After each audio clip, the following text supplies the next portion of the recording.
Good morning. Good morning students. இன்றைக்கி நம்ம பார்க்க போகிற பாடம் ப்ரிசிஷன் இன்ஸ்ட்ருமெண்ட்டில் இரண்டாவது இன்ஸ்ட்ருமெண்ட் வெர்னியர் ஹைட் கேஜ்.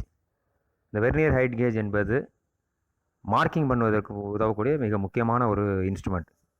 எப்படி வெர்னியர் காலிப்பரில் லீஸ்ட் கவுண்ட் 0.02 mm சொன்னோமோ அதே லீஸ்ட் கவுண்ட் தான் இதுக்குமே. கிட்டத்தட்ட ஒரு அளவிடக்கூடிய விதம், அதில் அளவுகள் போட்டிருக்கக்கூடிய அமைப்பு எல்லாமே வெர்னியர் காலிப்பர் மாதிரி போலவே தான் இருக்கும். கொஞ்சம் பாகங்கள் மாறும்.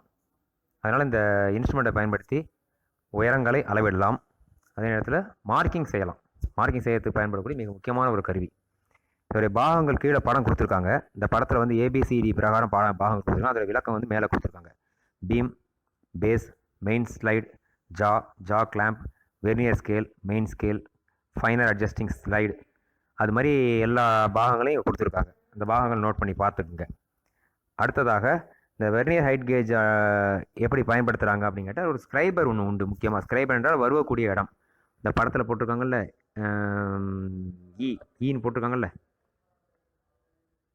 டீன்னு போட்டிருக்காங்க. டீன் போட்டிருக்கிறது வந்து அது ரெண்டுத்துக்கு இடையில இருக்கக்கூடிய தான் ஸ்க்ரைபர். அது வந்து ஸ்க்ரைபர் ஹோல்டர். அது ஸ்க்ரைபர் ஹோல்டர் மேலே உள்ளது. அப்போ இந்த இடத்துல இருக்குல்ல, இதை நான் சொல்கிறேன், இந்த இடத்துல இருக்குது இந்த இடம் ஸ்க்ரைபர், இந்த இடம் ஸ்க்ரைபர். இந்த ஸ்க்ரைபரை பயன்படுத்தி மார்க்கிங் செய்ய பயன்படுத்திக்கலாம். ஒயிட் வாஷ் பண்ணதுக்கப்புறம் ஜாப் மார்க்கிங் பண்ண பயன்படுகிறது. இந்த மெயின் ஸ்கேல் அல்லது பீம் ஸ்கேல் அப்படிங்கிறது வழக்கம் போல் இருக்கக்கூடிய ஸ்டீல் ரூல் தான்.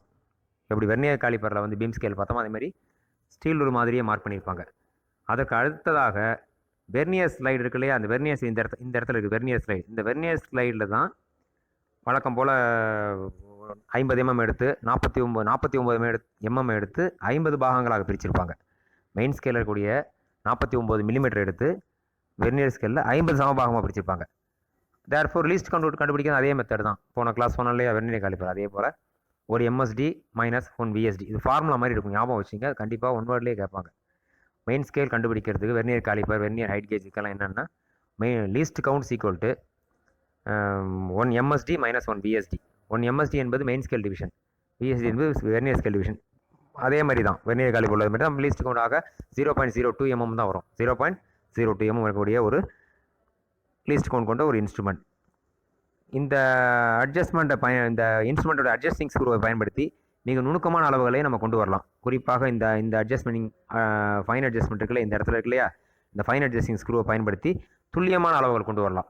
எப்படி துல்லியமான அளவுகள்னால் 22.2 mm மார்க் பண்ணணும் அப்படின்னா 22ல் செட் பண்ணிவிட்டு லாக் பண்ணிவிட்டு வெர்னியர் ஸ்லைடை மூவ் பண்ணுறது மாதிரி அட்ஜஸ்ட் பண்ணாக்க மெதுவாக நம்ம வந்து 0.2 கொண்டு அடைஞ்சிடும். அப்போ 22.2 மாறிடும்.